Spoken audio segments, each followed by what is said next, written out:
Periyar Maniamma Institute of Science and Technology, Thanjavur. Aerospace engineering with specialization in unmanned aerial vehicle. Visit India's first underwater tunnel aquarium at VGP Marine Kingdom, Chennai. Ranjith அவர்களை அணுகி அண்ணி தான் நாங்கள் அனைவரும் தேர்வு செய்திருக்கிறோம். அப்படி அண்ணி ஒரு சமயம் அதை ஏற்க மறுத்தால் நீங்களே இந்த பொறுப்பை ஏற்றுக்கொள்ளுங்கள் என்று கூட அவரிடம் நானே நேரடியாக கோரிக்கை வைத்தேன். ஊர்வலத்திலே கலந்து கொள்ளாதீர்கள், விடுதலை சிறுத்தைகள் அதுக்காக அண்ணன் ஆம்ஸ்ட்ராங் அவர்களுடைய நினைவேந்தல்களை தனியாக நடத்துங்கள், அவர்கள் பணம் கொடுத்து கூட்டு சேர்ந்து நடத்துகின்ற கூட்டத்திற்கு செல்லாதீர்கள் என்றெல்லாம் திருமாவர்கள் பேசியிருந்தார்.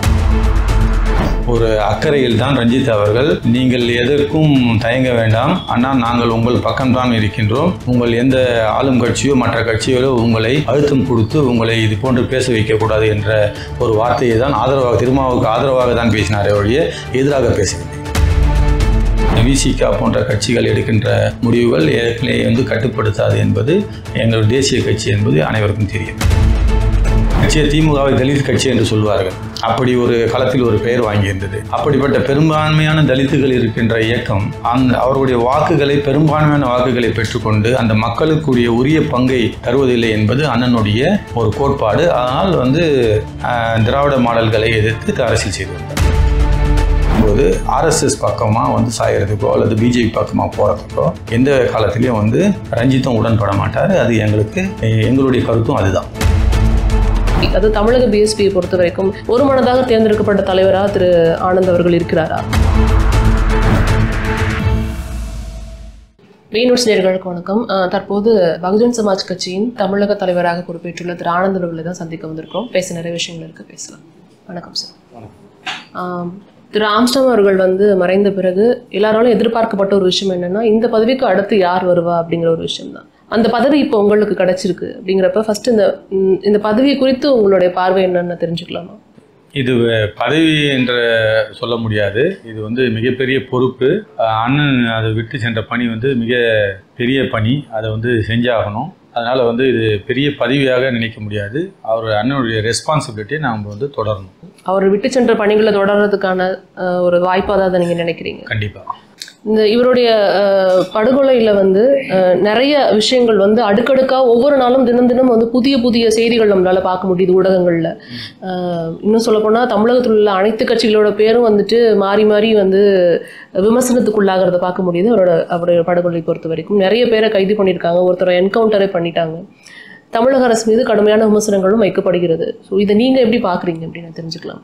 இல்லை, இவ்வளோ பெரிய தலைவருடைய ஒரு ஆபத்துன்ற ஒரு விஷயம் தெரிய வந்த அப்போவே அவருக்கு உரிய போலீஸ் பாதுகாப்பு இல்லைன்றதை பொதுமக்கள் உணர்றாங்க. ஸோ அதனால் இந்த நிறைய கட்சிகள் இதில் இன்வால்மெண்ட் ஆகியிருக்காங்க அப்படின்றத பொதுமக்களுக்கும் தெரியுது. அந்த விசாரணையில் ஒருத்தரையும் கைது பண்ணும்போது பல கட்சிகளை சேர்ந்த நபர்கள் பட்டியல் போட்டு சொல்கிறாங்க, இந்த கட்சியில் இருந்தவங்க எத்தனை பேர், மற்ற கட்சியிலேருந்து எத்தனை பேர் அப்படின்னு சொல்லிட்டு ஒரு லிஸ்ட்டே போடுறாங்க.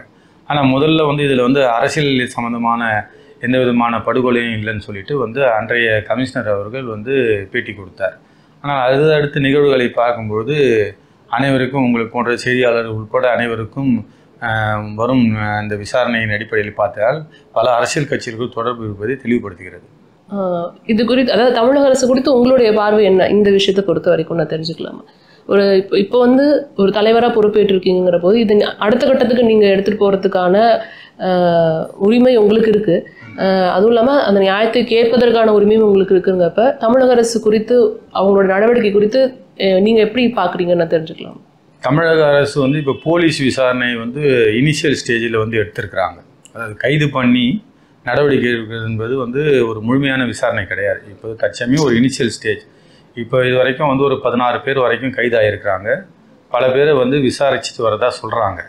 அப்படி அந்த விசாரணை அடிப்படையில் எங்களுடைய நேரடியான எங்களுடைய கேள்வி, எங்களுக்கு தனி நீதிமன்றம் அமைச்சு தரணும் இந்த வழக்கை. அது தனி நீதிமன்றம் அமைச்சு டே டு டே பேஸில் இந்த வழக்கு நடக்கணும். அது இல்லாமல் இந்த வழக்கில் ஏதாவது தொய்வு ஏற்படுகிறதா என்றது கூர்மையாக எங்களுடைய வழக்கறிஞர் குழு ஆராய்ந்து வருகின்றது. அப்படி ஏதாவது இந்த வழக்கில் யாராவது இதை ஒமிட், அதாவது இதிலிருந்து விடுவிக்கப்பட்டாலோ அல்லது எங்களுக்கு விவரங்கள் தெரிந்த வரையில் இந்த வழக்கிலே சரியாக விசாரணை செய்யவில்லை என்ற அடிப்படையில் எங்களுடைய தேசிய தலைமை முதலிலே இதை சிபிஐ விசாரணைக்கு தான் உத்தரவிட வேண்டும் என்று மாநில அரசாங்கத்தை கேட்டுக்கொண்டுள்ளது. அவர்கள் எதுவரை விசாரணை செய்கிறார்கள், எந்த இடத்திலே அந்த விசாரணையில் ஏதாவது பிரச்சனைகள் இருக்கின்றதா என்று தெரிந்து எங்களுடைய தேசிய தலைமை கண்டிப்பாக முடிவெடுக்கும். எங்களுடைய ஆரம்ப கால கோரிக்கையே இது சிபிஐ விசாரணைக்கு வந்தால் மட்டுமே தான் அனைத்து நபர்கள் இதில் ஈடுபட்ட முக்கிய பொறுப்பில் உள்ளவர்கள் உட்பட அனைவரையும் இதில் நடவடிக்கை எடுக்க முடியும் என்பது எங்களுடைய தேசிய தலைவருடைய கோரிக்கை. சிபிசிஐடி மேலே அப்போ நம்பிக்கை இல்லையா பகுஜன் சமாஜ் கட்சிக்கு? தேசிய தலைவர் வரும்பொழுதே அவர் ஒரு Z++ பாதுகாப்பில் இருப்பவர். அவர் ஒரு மாநிலத்தை விட்டு இன்னொரு மாநிலத்துக்கு சென்றால் அந்த பகுதியிலுடைய உளவு அறிக்கைகள் மற்றும் அவருடைய பாதுகாப்பு பிரச்சனைகள் இதெல்லாம் விசாரித்த பின்பு தான் இரு மாநில அரசுகளும் ஒத்துழைப்பின் அடிப்படையில் தான் அவர் இங்கு வர முடியும். அவர் இங்கு வரும்பொழுதே ஒரு நாள் நேரம் இருந்தது. அந்த ஒரு நாள் நேரத்தில் இங்கே என்ன நிகழ்வுகள் நடந்தது, இதில் ஏதாவது கொலையில் பின் சதி இருக்கின்றார் என்ற விவரத்தை விசாரித்து வந்திருக்கின்றார். அப்படி விசாரித்து வந்த பிறகுதான் இங்கு சிபிஐ என்ற ஒரு விஷயத்தை கோரிக்கையாக இங்கு வைத்துவிட்டு சென்றுள்ளார். அதனால் இது தேசிய தலைமை அது உன்னிப்பாக இந்த வழக்கை கவனித்து கொண்டு சிபிஐக்கு எடுத்து சொல்ல வேண்டும் என்பதிலே தெளிவாக இருக்கின்றார்கள். இந்த காவல்துறையின் மீது நம்பிக்கை இல்லை என்று நேரடியாக குற்றம் சாட்டவில்லை. விசாரணை எதுவரைக்கு செல்கிறது என்பதை நாங்கள் தொடர்ந்து கவனித்து வருகின்றோம். பொதுவாக வைக்கப்படுற விமர்சனம் என்ன அப்படின்னா, திரு ஆம்ஸ்ட்ராங் அவர்கள் இன்னும் கட்சியை தமிழகத்தில் பலப்படுத்தி இருந்தால் அவருக்கு இந்த மாதிரி ஒரு நிலைப்பாடு ஏற்பட்டிருக்க வாய்ப்பே இல்லை. அவர் கொள்கை ரீதியாக மட்டும் செயல்பட்டு இருந்தார். கட்சியை வளர்த்திருந்தா அவருக்கு இந்த இறப்பை தவிர்த்திருந்திருக்கலாம், ஒரு பெரிய ஆளாக இருந்திருப்பாரு அப்படின்ற ஒரு விமர்சனம் இருக்குது. அதை எப்படி நீங்கள் பார்க்குறீங்க? மற்ற கட்சிகளுடைய ஒரு சாதாரணமாக ஒரு சின்ன அரசியல் கட்சிகள் தொடங்கினா கூட மீடியாவில் முன்னிலைப்படுத்தி அவர்கள் சில விஷயங்களை சொல்லி அந்த கட்சி இருப்பது போல காட்டிக்கொள்வார்கள். ஆனால் அந்த வாக்கு என்று வரும்போது அவர்களுடைய உண்மையான முகம் தெரிந்துவிடும். அதனால் கட்சியை அடித்தளத்திலிருந்து பலப்படுத்தும் வேலையை தான் அண்ணன் ஆம்ஸ்ட்ராங் அவர்கள் செய்து கொண்டிருந்தார். எப்பொழுது எல்லாம் நாம் முன்னிலைப்படுத்த வேண்டும், கட்சி பெரிய அளவில் இருக்கின்றது என்று சொல்ல வேண்டும் என்றால் ஒரு பெரிய ஒரு அதாவது பொதுமக்களை திரட்டி ஒரு வாக்கு வங்கியை சேகரித்த பிறகுதான் இந்த கட்சியை பெரிதாக வெளியே எடுத்து வர வேண்டும் என்பதுதான் அவருடைய எண்ணம். ஆனால் அவருடைய நிகழ்ச்சிகள் அவருடைய இதெல்லாம் பிஎஸ்பியுடைய அடிப்படை கொள்கைகளின் அடிப்படையில் தான் அவர்கள் அந்த விஷயத்தை செய்து வந்தார்கள். நீங்கள் ஏற்கனவே யூபி போன்ற மாநிலங்களை பார்த்தீர்கள் என்றால் ஆட்சிக்கு வரும் வரை அந்த கட்சி அங்கு இருந்ததாகவே பெரிய அளவிலே யாருக்கும் தெரியாது. ஏனென்றால் மீடியாக்கள் யாரும் அவர்களை முன்னிலைப்படுத்த மாட்டார்கள். மீடியாவிலே அவர்கள் எந்த விதமான பெரிய அளவிலே பேட்டிகளும் கொடுக்க மாட்டார்கள். ஆனால் ஆட்சிக்கு வந்த பிறகு திடீரென்று பகுஜன் சமாஜ் கட்சியில் ஒரு கட்சி ஆட்சிக்கு வந்தது என்று வியந்து பார்த்தார்கள். அதுபோல தான் அந்த தேரியில் தான் அண்ணன் அவர்களும் இந்த கட்சியை பலப்படுத்தி வந்தார். நீங்கள் இப்போ இந்த கட்சிக்கு தலைவராக இருக்கீங்க, ஆனால் அதற்கு முன்னாடி நிறைய பேர்கள் பரிந்துரைக்கு வந்தது. ஃபார் எக்ஸாம்பிள் திரு ரஞ்சித் அவர்களுடைய பேர் அடிபட்டது, பொற்கொடி ஆம்ஸ்ட்ராங் அவர்களுடைய பேர் அடிபட்டது, இதெல்லாம் பார்க்க முடிஞ்சது. இதெல்லாம் தாண்டி உங்களுக்கு இந்த பதவி கிடைப்பதற்கான என்ன காரணம் அப்படின்னு நீங்கள் சொல்லுவீங்க? அதாவது கட்சியுடைய ஈடுபாடு அப்படி என்பது ஒரு பக்கம் இருக்கும். அண்ணனுடைய செயல்பாடுகளிலே முழுமையான பங்கு பெற்றவனில் நானும் ஒரு ஆளாக இருக்கின்றேன். அது பகுஜன் சமாஜ் கட்சியுடைய தொண்டர்கள் அனைவருக்கும் தெரியும். எந்த ஒரு நிகழ்வாக இருந்தாலும் சரி, அரசியல் நடவடிக்கையாக இருந்தாலும் சரி, அண்ணனுடைய எண்ணத்திற்கு ஏற்றாற்போல் செயல்படுகின்ற ஒரு மனநிலை என்னிடம் இருக்கின்றது என்று எங்களுடைய அந்நியார் அவரும் அதை முழு நம்பிக்கை வைத்திருக்கின்றார். அது மட்டுமல்லாமல் கட்சிக்கு வெளியிலிருந்து பெயர்கள் அடிபட்டது அப்படி என்றெல்லாம் நம்ம சகோதரர் ரஞ்சித் பற்றியெல்லாம் பொது அதாவது சோசியல் மீடியாவிலே செய்திகள் எல்லாம் பரவின. இது போன்ற ஒரு நிகழ்வு வரும்பொழுது அண்ணனை இழந்துவிட்டு நாங்கள் வாடும் பொழுது அண்ணனுக்கு நெருக்கமாக இருந்தவர்கள் அந்த லிஸ்ட்டில் இருக்கும்போது பார்த்திங்கன்னா ரஞ்சித் சகோதரரும் ஒருவர். அதனால் நான் நேரடியாக ரஞ்சித் அவர்களை அணுகி அண்ணியை தான் நாங்கள் அனைவரும் தேர்வு செய்திருக்கின்றோம். அப்படி அண்ணி ஒரு சமயம் அதை ஏற்க மறுத்தால் நீங்களே இந்த பொறுப்பை ஏற்றுக்கொள்ளுங்கள் என்று கூட அவரிடம் நானே நேரடியாக கோரிக்கை வைத்தேன். நானே நேரடியாக கோரிக்கை வைத்தேன். அவர் தற்சமயம் அவருடைய பட வேலைகள் மற்ற விஷயங்கள் இருப்பதினால் இந்த இயக்கத்திலும் அண்ணன் மீது உள்ள அந்த பற்றும் என்னுடன் தொடர்ந்து இருக்கும்.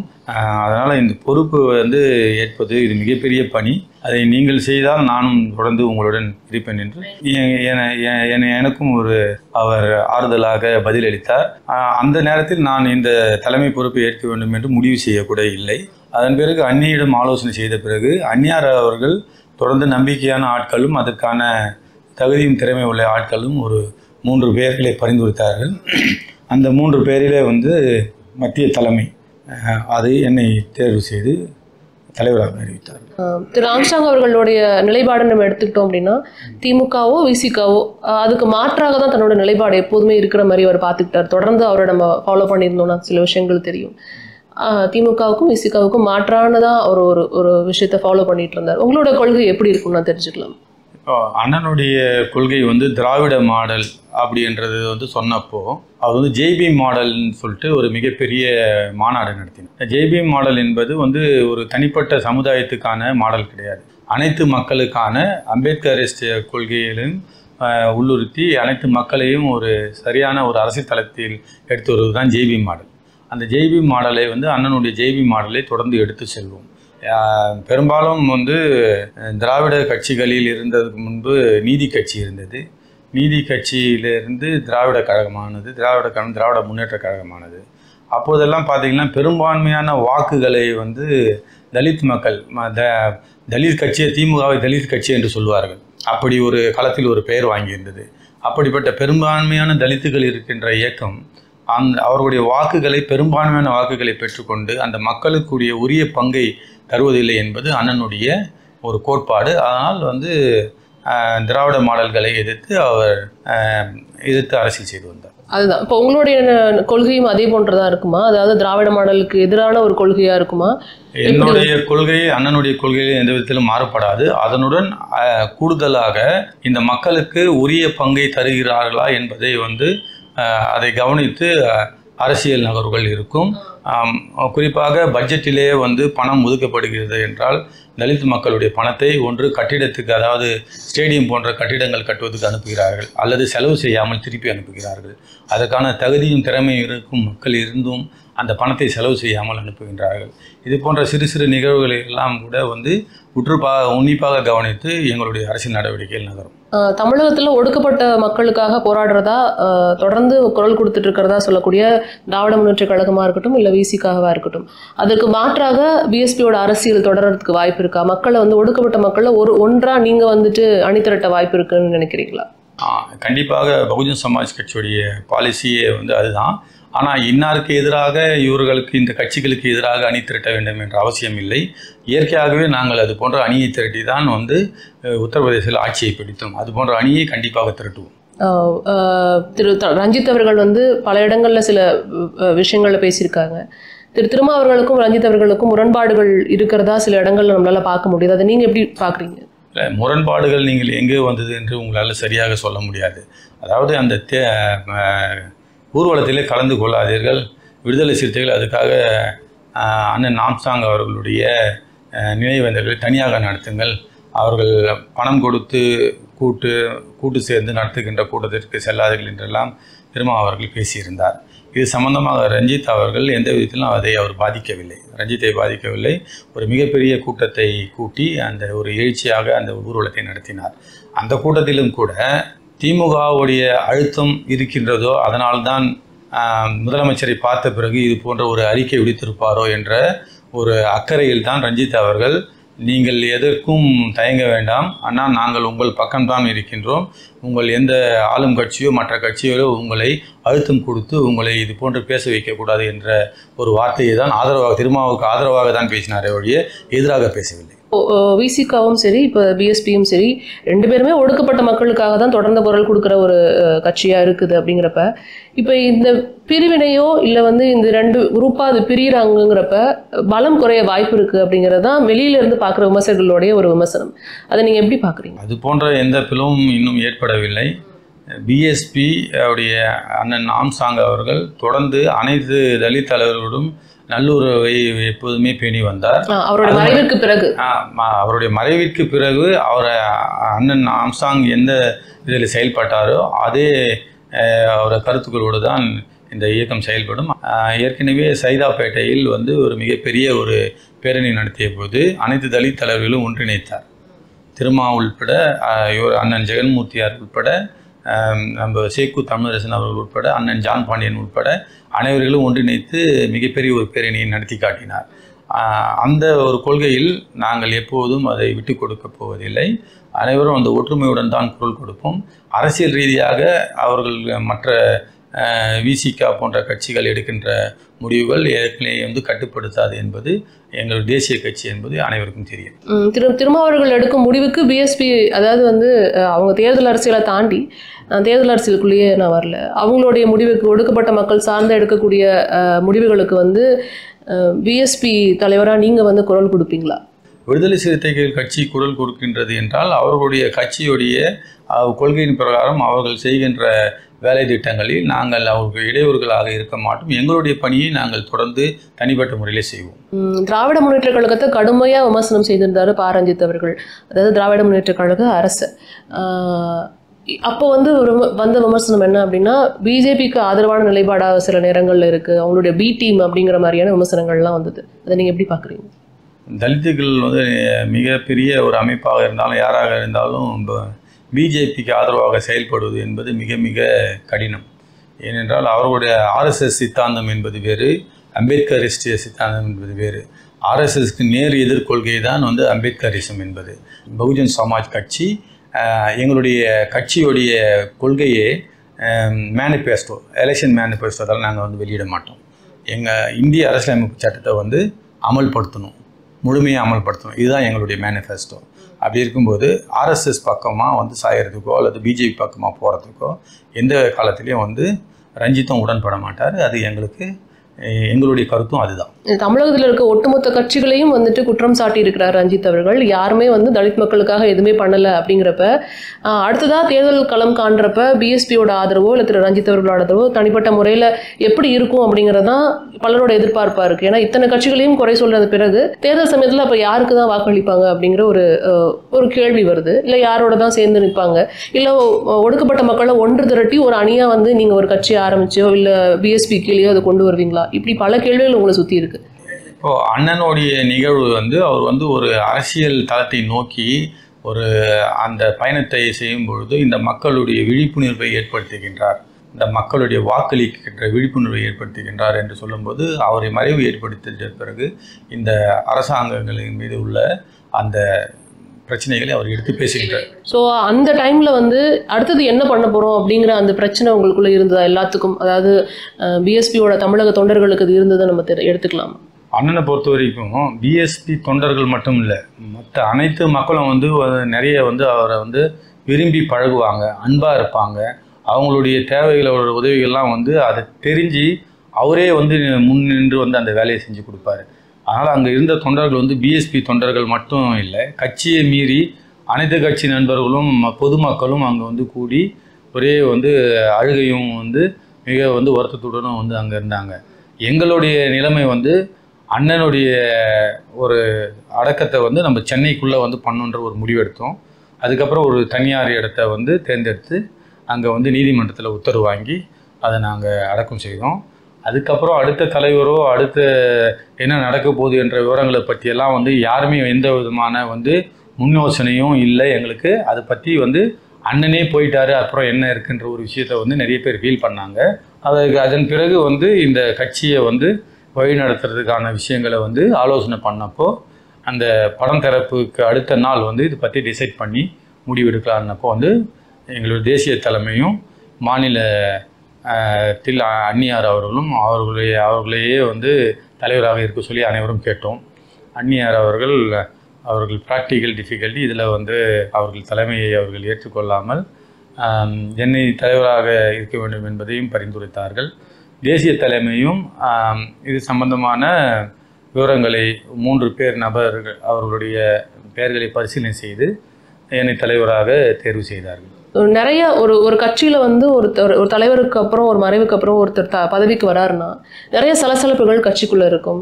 தகுதி வாய்ந்தவர்கள் நிறைய பேர் இருக்காங்க, எப்படி நீங்கள் இவங்கள சூஸ் பண்ணலாம், அப்படி நிறைய சலசலப்புகள் இருக்கும். பிஎஸ்பி, அது தமிழக பிஎஸ்பியை பொறுத்த வரைக்கும் ஒரு மனதாக தேர்ந்தெடுக்கப்பட்ட தலைவராக திரு ஆனந்த் அவர்கள் இருக்கிறாரா? கண்டிப்பாக. அதாவது எவ்வளோ பெரிய கட்சியாக இருந்தாலும், எவ்வளோ அந்த கட்சியில் அட்மினிஸ்ட்ரேஷன் கரெக்டாக இருந்தாலும், மன வருத்தங்கள் யாருக்காவது இருந்தால் அவங்களுடைய மன வருத்தத்தை வெளிப்படுத்துகிற வரைக்கும் அது எந்த பெரிய பிரச்சனையும் இல்லை. அது எந்த அரசியல் கட்சிகளாக இருந்தாலும் அந்த பொறுப்பில் வருவதற்கு மற்றவர்கள் யாராவது விருப்பப்பட்டிருப்பவர்கள் சலசலப்பை மனதுக்குள்ளே ஏற்படுத்தி கொள்ள முடியுமே வழியே இங்கே தேசிய தலைமையும் மாநிலத்தில் அண்ணி பொற்கொடி அண்ணி அவர்களுடைய பரிந்துரையின் பேரிலும் செய்யப்பட்ட விஷயம் இது முழுமனதாகத்தான் இந்த விஷயத்தை தேசிய தலைமை தேர்ந்தெடுத்தது. திரு பொற்கொடி அவர்கள் ஒருங்கிணைப்பாளராக இருக்காங்க. அவங்களுடைய செயல்பாடுகள் எப்படி இருக்கும், என்ன எதிர்பார்க்கலாம்? அதாவது எந்த ஒரு செயல்பாடாக இருந்தாலும் அவர்களுடைய ஒப்புதலுடன் தான் தலைமை என்ற முறையில் என்னால் நான் செயல்பட முடியும் என்பதை அவர்களுக்கு நான் கொடுத்திருக்கின்ற ஒரு வாக்குறுதி. அதனால் ஏனென்றால் இது அண்ணனுடைய செயல்பாடு.